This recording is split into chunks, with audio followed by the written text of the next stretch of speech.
You know, and another piece that kind of falls into that, you maybe just touched on a little bit, and it's, again, I personally think, and I'd love to get your take, advice. You know, there's a lot of people that will take you aside if they're willing to share of their time, 5 minutes, 2 minutes, sure, what have you. And you never know, like you said, where that conversation might come from, but it might be a bit of advice.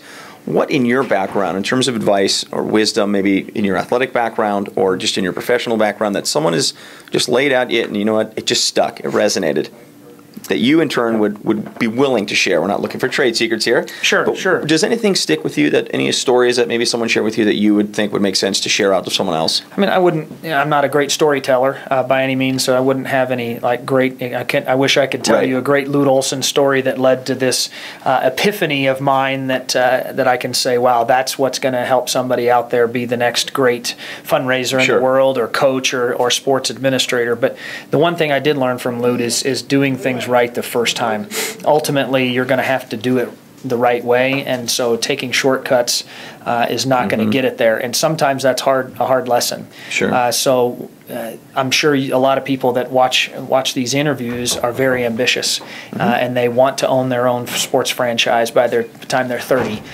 Being realistic with your goals, I have no problem. Shoot for the skies. You hear all those cliches about, you know, shoot for the stars, you just might catch one type thing. But keeping a realistic ladder to all the, it does take a stair-step process to get there, and that, for me, that's been my experience. Is, you know, I want to be at the senior associate AD level, maybe even be an AD someday. I'm not going to be an AD without the experiences along the way. I won't be the best AD I can be if I don't have that experience as a basketball administrator. I don't have that experience as a fundraiser to understand what it takes to raise money in this bad economy, or through the thick and thin of wins and losses. I'm going to become a better 50-year-old AD when I get to that point if I have those experiences. So that would, enjoy that part of every step you take, because you're going to learn something from every job you have. So don't get so far ahead of yourself. Well, by the time I'm 30, I have to be at this point. When I'm 35, I have to be at this point. That's great. Map it out, shoot for it, go for it, but don't forget that along the way you can learn. And if you do things the right way, back to the overall point, you do things the right way the first time, I think you get yourself there faster. I don't want to regurgitate everything you just said, but I think you mentioned something that's worthwhile. Not everyone's just going to pull someone aside and just drop you a pearl of wisdom. That's right. You actually got something just from simply observing someone that was very well skilled at their craft. Let's just use Coach Olson, because you just said you watched the way he operated. He didn't cut corners. He didn't tell you that. You just watched. That's right. No question. There's, you know, that I just wanted to bring that up again, because I think that's an important message. You know, someone's not always going to take the time to pull you aside and say, hey, listen, have you thought about, or can you do this? But just by watching, observing. Let's throw you a little curveball here. Okay. See how you're on your feet. Oh, here we go. If you were a professor, and you're teaching a course at any university, or you want to use this one here, University of Arizona, as part of a sports administration degree program, what course would you want to teach, and why?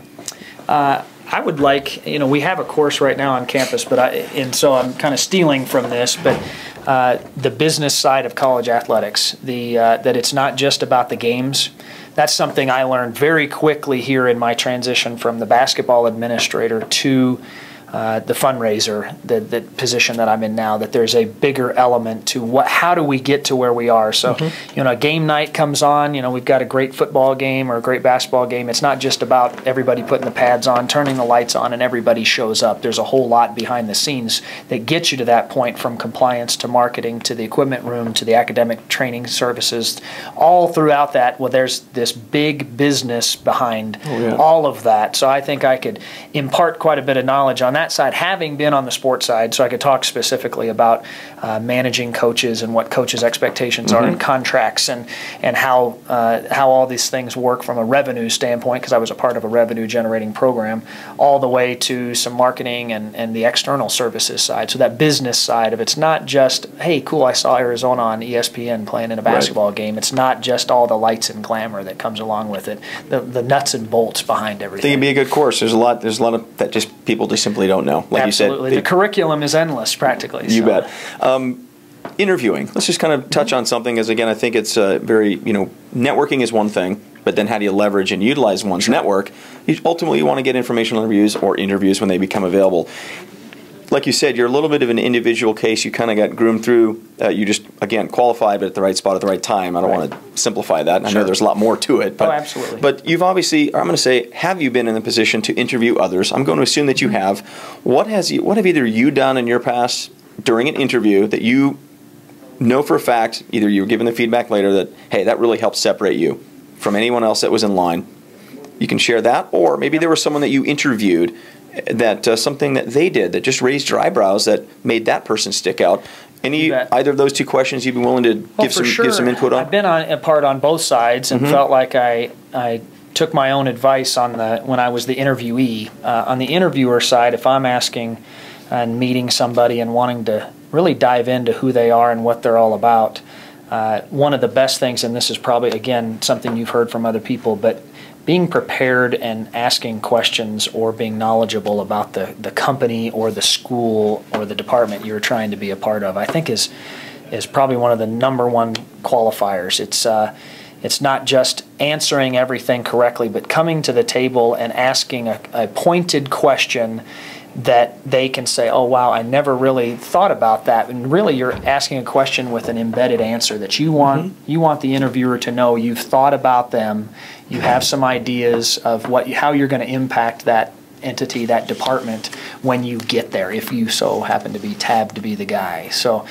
for me, have a great pointed question that is detailed enough that they know that you've researched and you have an interest in who they are, not just, hey, it's all about me. I'm the interviewee. You're supposed to ask me about everything. Two-way street.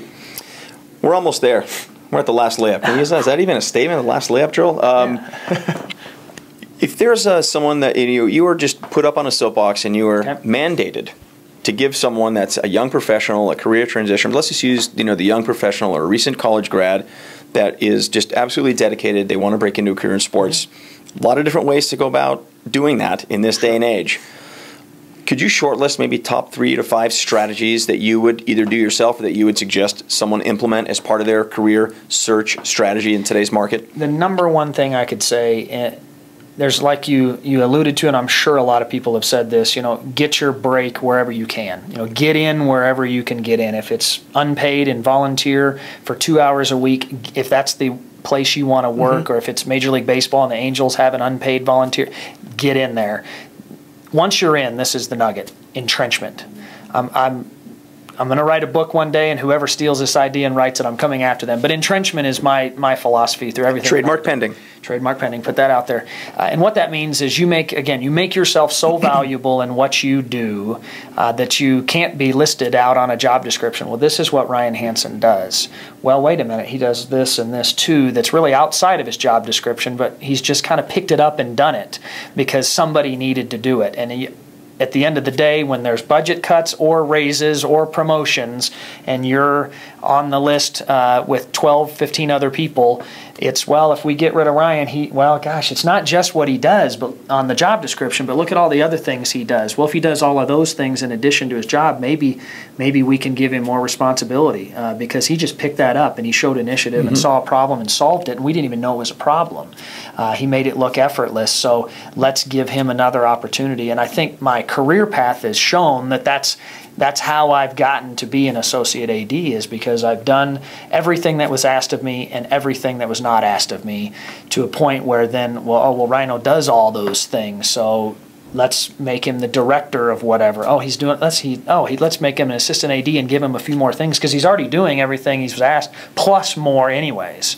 So that would be entrenchment. Make yourself so valuable that they can't get rid of you, for lack of a better phrase. I misinformed you. I thought that was the last question, but you just mentioned something that just, I want to make sure we make it aware, because entrenchment, make yourself invaluable. You actually wear a lot of different hats here. I do. Just want to make sure that my audience knows that Ryan, actually, after we're done, you've got another job that you're going to, again, part of the university.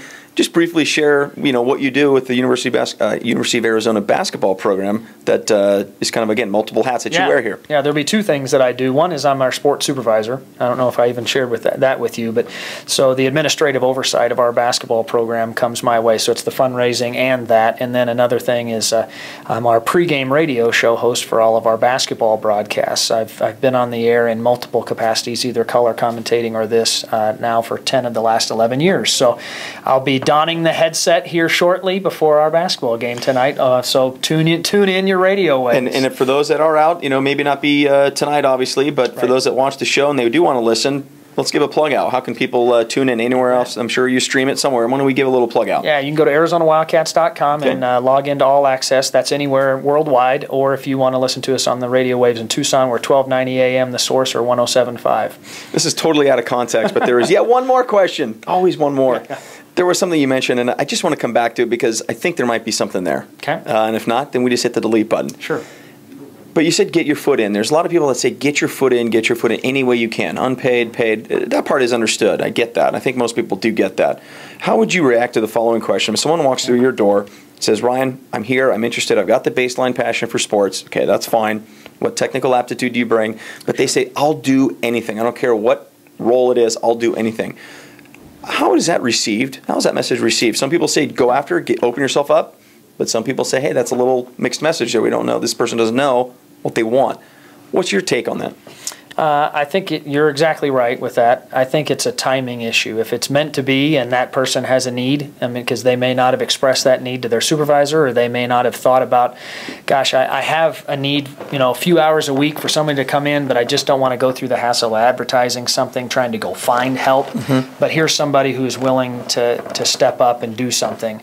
So I think it's not an act of desperation to go into somebody's office and say, I'm willing to do whatever it takes to be a part of this program. I care deeply about this program and this entity of sports, the realm of sports. I think a nice caveat to that would be to show your passion for that specific group. If it's the Seattle Mariners and you've grown up there and you want to volunteer or try to get in an internship with the Mariners, sharing some of your history. And I've been a season ticket holder. I've come to games. I know the Mariners. I want to impact the program. I know that there's a lack of whatever you may know. If you can find that information out, you're looking for this type of help because I see there's a job posted. I may not be qualified for that job, but is there a support to that job? So maybe you're one step shy of the entry-level position. Obviously, they need help. So maybe you're strategic with your volunteer and intern type question where I know you need help in this area. And if it's fundraising, I know you need help in fundraising because there's a job posting for a director of annual giving. I may not be qualified for that position, but I'm willing to volunteer. Is there a way that I could be a support person for that person that you hire? Because there's a need if there's a new hire out there. Right. Great insight. I appreciate it. Ryan Hansen, Associate Athletic Director, University of Arizona. Appreciate you taking the time right here in Voice of the Bucks. Appreciate it.